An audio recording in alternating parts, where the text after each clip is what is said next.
Welcome to the Office of Danger, a choose your own adventure story. My name's Phil, I also go as Yeki, and hopefully we're going to have half an hour of quite a lot of fun. So thank you all for coming. What we're going to do in this is it's an audience-based decision-making social engineering adventure game. So each of you have got a card with two sides. There will be options on the screen, and you'll hold up the side that you think, and we'll go with the majority rules. A little about the engagement that we're going to do. It's a 2-day engagement, so we've got kind of 2 days to get through, so you get quite a lot of options. And it was a job that we did during office hours. So if you come up to me afterwards and say, why didn't you just go in at 2 a.m., this is the answer right here. And also, as a social engineer, the other thing that you have is a get out of jail free card on your person, and that will come up as an option every now and again. So what that effectively is a letter from your client contact saying, don't ring the police. So before we kind of get into it, I like to paint a picture. How many people have done social engineering? Put your card up if you have. So a few of you. So as you guys will know, and others may have seen, is social engineering is super stressful. You're kind of on all the time. You have to make a lot of decisions off the cuff. So I got a fancy Garmin watch, which tracks my stress. These were the 2 days of the engagement. So stood up here, pretty nervous with all of you here. I'm on about 95 beats per minute. So my average for 2 days was 100. So the same level as this, with peaks of up to 150 of very close to pooing myself. So when you're thinking about what the options are, try and bear in mind that sat here in a conference centre is relatively calmer compared to doing it. Yeah. So where are we going? We are going to the big city of London. It's a multi-use office. And the client that we have has half of the 7th floor and the entire of the 8th floor. Now, because we're really good at our job, we did some OSINT before the job started. And so we were able to find out that there were security guards on the ground floor. Then you went up to a main building reception on the 1st floor, which again had security guards. There were then security gates to get to the lift, which would need a pass for. Security doors to gain access to the offices.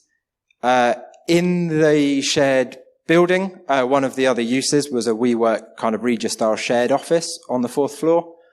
And we also went to our favourite professional website of LinkedIn and found the head of IT and some IT staff members within the organisation. So the scope that we got given by our client was to access the 7th floor, access the 8th floor, then once we're in, plug into their internal network and find any low-hanging fruit, anything that was really critical kind of within their network. So we're ready. Who's ready? 4 of you. Excellent. This is great. Okay. So during the setup, when we were doing our OSINT, what we found was that there was this shared office space within the building. Do you decide that this is in or out of scope? Hold up the cards and we'll do majority rules. That is blue, which is in scope. So you've now got some decisions. You've decided they're in scope. Do you try and book a legitimate viewing through their head office, or do you just not book a viewing? Again, blue majority. So you try and book a viewing. What a good idea. So you're on the train. You got an hour to kill. You ring them up and they're not overly helpful. They tell you that someone from that specific office will be in touch with you. They aren't. They do not ring you back. So you get to site. You can't wait any longer for a phone call back. You just kind of have to go for it. So you bypass security on the ground floor. They're super helpful. You speak to them and they say, reception's up there. You go up to the main reception. When you get there, they ask kind of what you're here for. So do you pretend that you have a booking with the third party to view that shared office? Yes or no? You do, overwhelmingly. So reception rings the reception of the third party, and they say that they have not got you down on their visitor book for the day. You explain about head office not bringing you back, and after a few minutes of sort of almost pooing yourself, but not, you get presented with a security pass and told to head to the 4th floor via the elevators.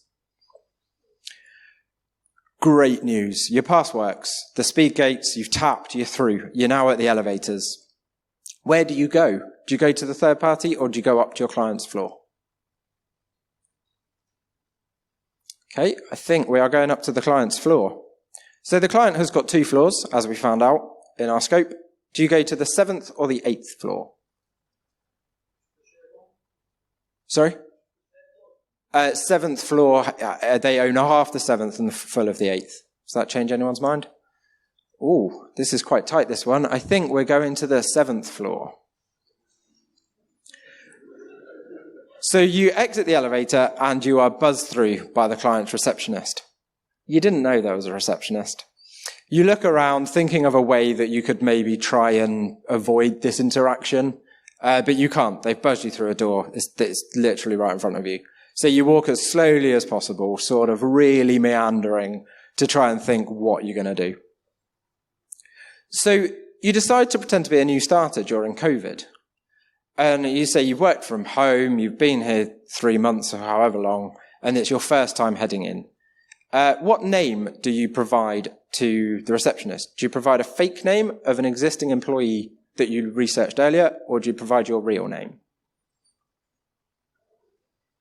We're going with the fake name. So you provide a staff member's name. The receptionist does their due diligence and looks you up on the system and notices that you are in a call. You act confused. Maybe it's not me. Maybe it's a different exact same name as me person. They continue to investigate while you stand there, sort of not sure what to do. So the receptionist sort of starts to look at you, and they're not overly convinced about the fact that you're here and not on a call. And they ask for your line manager's name. Now, as part of your OSINT, you've located the head of IT. Now, when I say head of IT, we're talking global company, billion-pound company, global company, the global head of IT, the top guy. So do you provide his name, or do you try and change the conversation to something else? You provide his name. You're brave. So while all this is going on, the receptionist asks you if you've received your mug. Now, you literally, nervous as anything, you have no idea what they're talking about. So you stare at them for a while, and then you just know. And then they pass you a branded mug. Do you take that mug? You do. Brilliant. So you're there looking at your lovely new mug. So it's already a win. What a great day out. You've got a mug. But the receptionist still isn't quite sure about you. So they ask you how you got to the floor and if you had a key card. Do you say that someone let you up, or do you show them the key card that you got for the 4th floor? Oh, that's quite tight. I think yellow wins that. So you show them your 4th floor key card. The receptionist takes the key card and states that it's not one of theirs. Something that you didn't know is that the different floors have different looking key cards. You get the impression that they are really starting to see through your story. They can't get in touch with the managers, and they ask for other contact details. So do you provide the name of your contact, or do you show them you get out of jail free letter? Provide the name of your contact. Nice. So the receptionist rings your client contact, who appears right behind you in reception quite quickly. They escort you to a meeting room, and you have an initial debrief.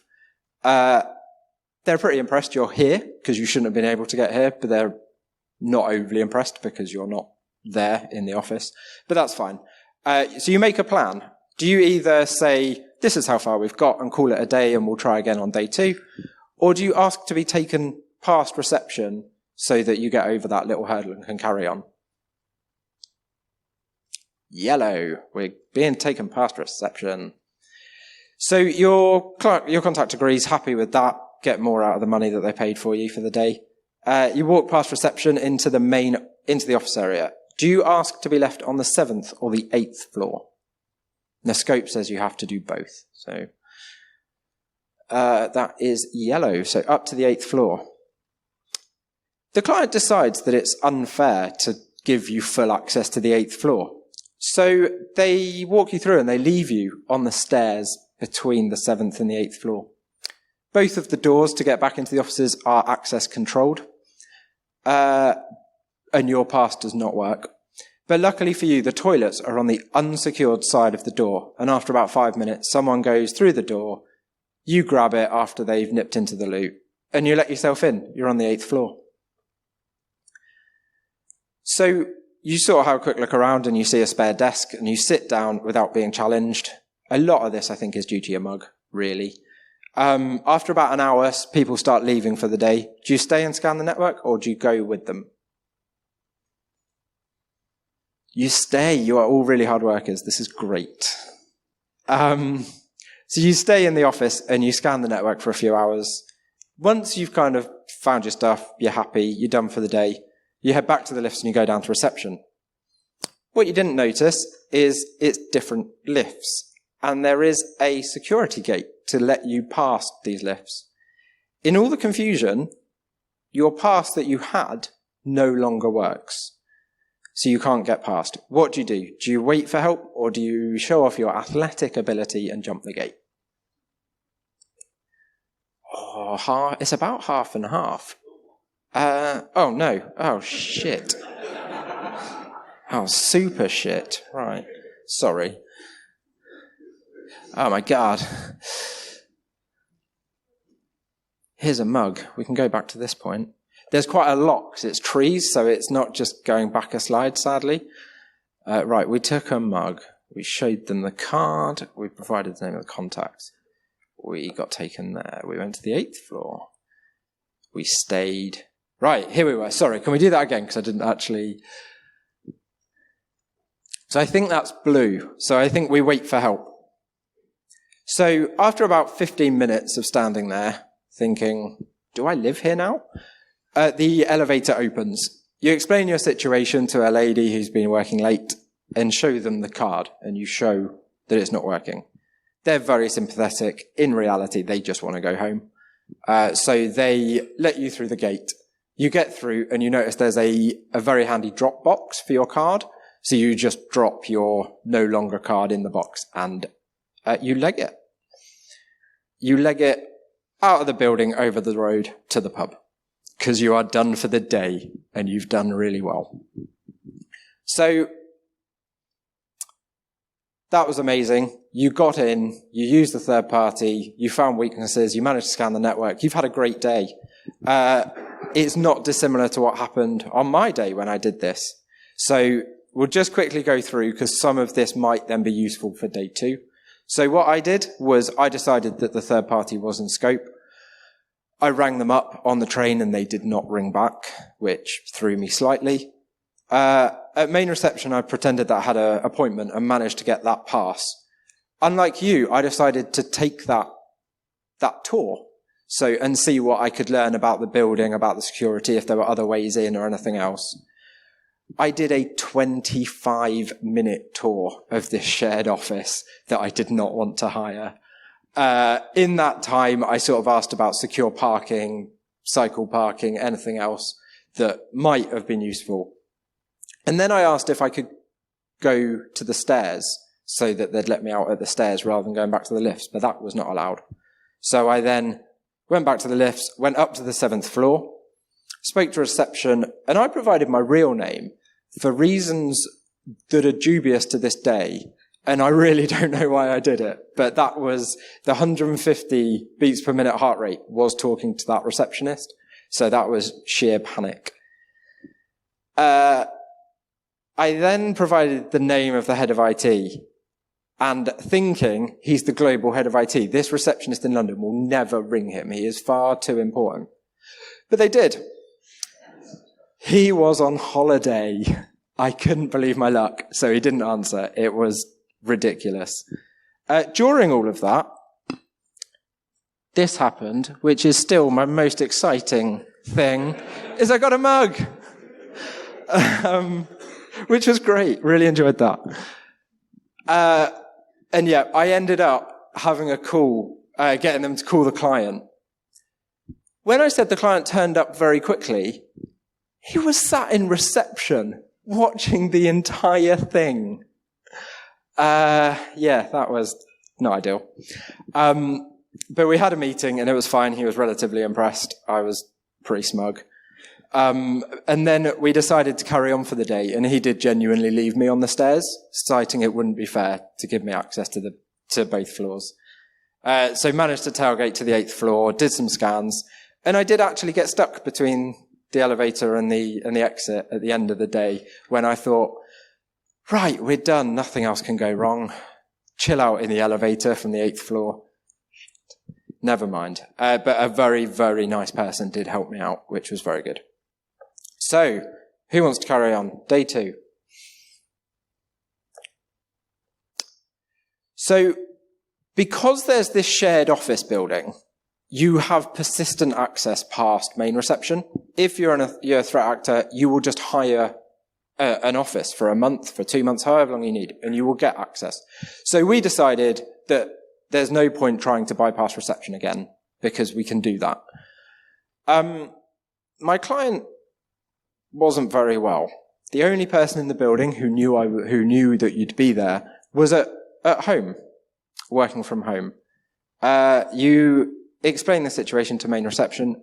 It takes quite a long time to work out. They're looking at you a bit dodgy. But after about 20 minutes, you get provided with a pass.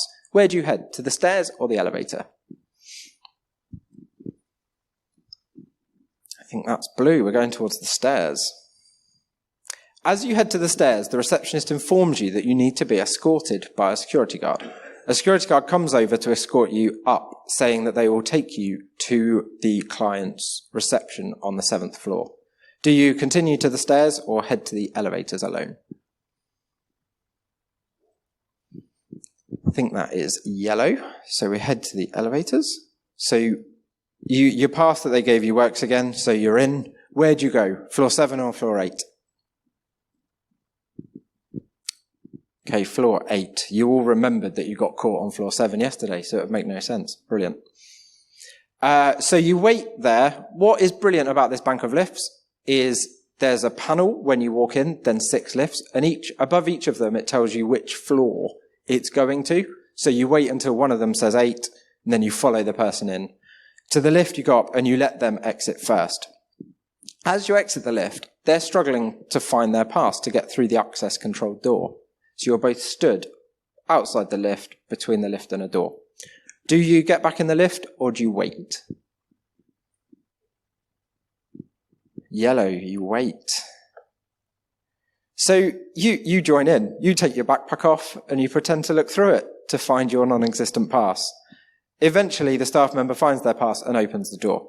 Grabbing the door, you follow them in. Now, you're in the 8th floor. Where do you go? Do you take a seat, or do you do a lap? That is yellow. You do a lap. So you do a lap of the office, noting the view out of the window. No one pays any attention to you. This is a genuine photo, by the way. Where do you go next? Do you head to the 7th floor, or do you take a seat? You take a seat. So you find an empty seat and connect into the network. You start your scans and look around the network. No one's noticing what you're doing. After about 10 minutes, you overhear a team discussing a person who didn't arrive at reception. Security have started a search of the entire building.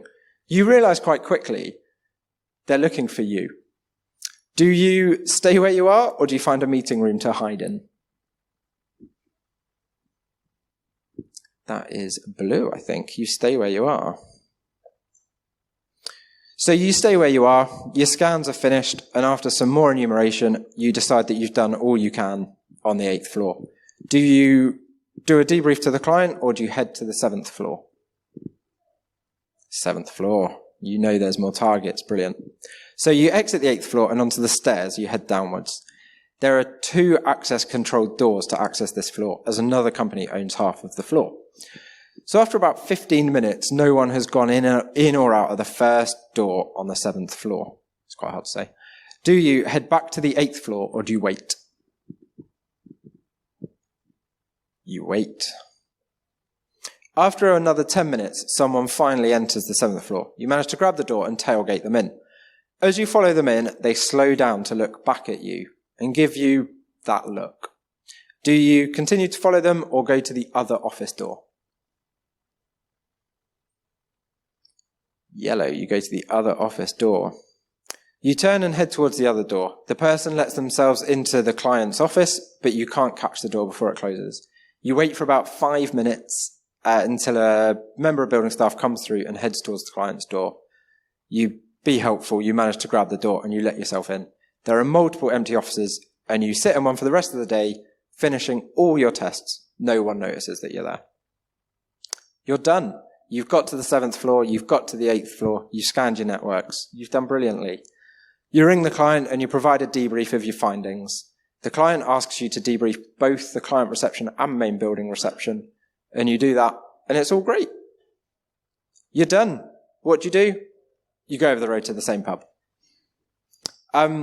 So day 2 for me, so you all, everyone, I think actually give yourselves a round of applause, because you all nailed that. Good job. So in day 2, I got provided a pass. My client was actually off sick, so having no one in the building know what you were doing is relatively off-putting. But after a very long time, I managed to get a pass. The whole thing with the stairs happened. They were like, here's a security guard. I was like, absolutely not. We can't be doing that. So went to the lifts and went up to the 8th floor. Someone did actually struggle to find their pass when we got off at the 8th floor. So I did take my backpack off, put it down, started pulling out my laptop, started pulling out my coat, everything else just to buy time. Luckily, they'd managed to find their card and they let us down. I sat next to the commercial services team and overheard them discussing. Because I'd logged in, registered at reception on the ground floor, but hadn't, in all of the confusion, they had rung reception on the 7th floor, which I didn't know about. So they then rang my client and gave me a pass. But what that meant was 7th floor were expecting me. So after about 20 minutes, when I just hadn't shown up, they had rung the main floor reception and gone, this person, we don't know where this is. And they genuinely got all of the security guards in the building to do a floor-by-floor sweep to look for me. Luckily, someone ended up ringing my client about something else and mentioned it was going on, and he managed to speak to the right people to call it off before we wasted like an entire day of their lives. But managed to get coffee, sit in their breakout area, had a lovely time. One thing I did do when I overheard them discussing me was I went and hid, because I got really scared. I was a bit like, they know I'm here. This is it. So I sat in a meeting room, unplugged the VoIP phone to get to another network, and it turned out it wasn't a meeting room. It was the global head of finance's office. And he walked in and he looked really confused and said, "Who are you?" I panicked, looked at him and said, "Who are you?" To which he replied, as he pointed to his name plaque on the door that I'd missed, he said his name, and I was just like, oh. So we had a really nice chat, very quick chat, as I left his phone unplugged. So I think he had the quietest day he's ever had in his life after that.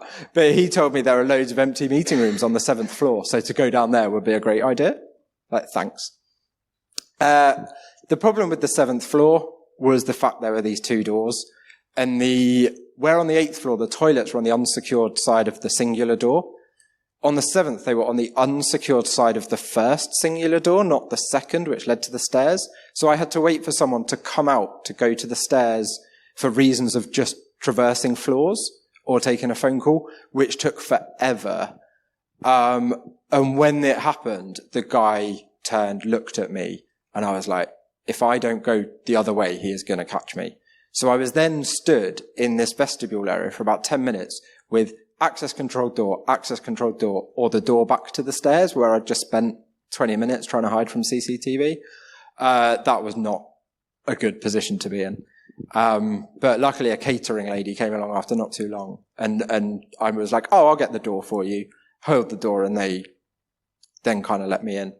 7th floor was great. All the access control doors were open with bits of paper wedged underneath, which was really nice. So I managed to go around there, had a great time. And I had a really nice beer after all of it. Now, a lot of people will go, the issues that I found are, there's a third-party company in the building. We can't fix that. The toilets are on the unsecured side of the door. We can't fix that. So what actually can you recommend in this scenario? Because the two biggest failings were design of the building. So I'm going to tell you the same thing I told them, which they groaned at. I imagine you will all groan at. The first one is have policy on social engineering. Nobody groaned. That's good. And the second is do that training. Do that security awareness training. Make sure people know, look for lanyards, don't hold doors, all of that normal stuff. But literally the main two things were like, you cannot fix these. So in summary, so other than the 5 of you that have done social engineering, if you haven't done it and you get the chance to do it, give it a go. It is so much fun. Terrifying fun. And if you're sat at your computer and you go, I'm really bored of everything, nothing brings me joy, I want that wind in my hair moment, go and try not to pee yourself while breaking into a building legally. Sometimes, like this one, it works out really well. That was me with my mug and a croissant that I got out of their break room looking over St. Paul's. Other occasions, you end up in abandoned Laser Quest on the outskirts of Paris. Sorry? It was social engineering my way around a shopping centre, which they didn't tell me had an abandoned Laser Quest area in. So yeah, that's my talk. Thank you all very much for joining in. I hope you had fun.